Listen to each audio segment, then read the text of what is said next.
क्या आपको भी लगता है कि आप बिल्कुल सीधे और सरल स्वभाव के हैं और इसी वजह से अक्सर लोग आपके भोलेपन का फायदा उठा जाते हैं?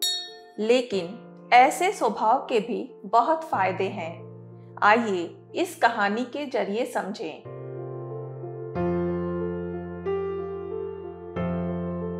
एक सच्चा भक्त था, लेकिन बहुत सीधा साधा।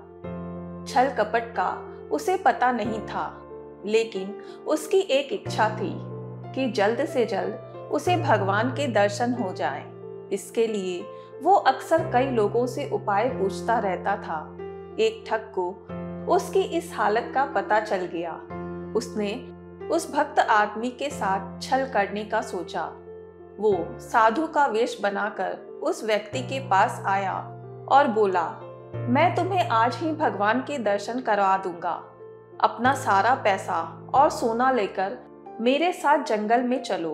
वो आदमी खुशी खुशी ढोंगी साधु की बात मानकर उसके साथ चल दिया। रास्ते में एक कुआं आया। ठग को मौका मिल गया। उसने कहा, इस कुएं में भगवान के दर्शन होंगे। तुम इन पैसों को यहाँ रख दो और कुएं में झांको। जब वो आदमी कुएं में झांकने लगा, ठग ने उसे धक्का देकर कुएं में गिरा दिया। लेकिन भगवान की कृपा से भक्त को चोट नहीं लगी और भगवान साक्षात उसके सामने आकर खड़े हो गए।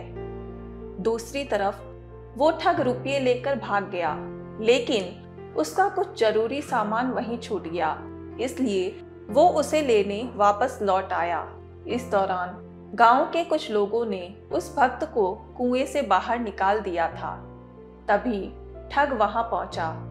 उस आदमी को कुएं से बाहर देखकर वो हैरान और शर्मिंदा था। उसने अपने किए के लिए माफी मांगी, लेकिन उस व्यक्ति ने कहा, भले ही आपने मुझे धोखा देकर मेरी जमा पूंजी चुराई, लेकिन आपकी वजह से मैं भगवान के दर्शन कर पाया हूँ।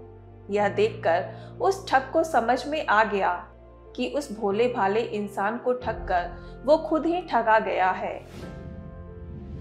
एक सरल स्वभाव वाला आदमी अपने चारों ओर हमेशा पॉजिटिव सोच और खुशी फैलाता है।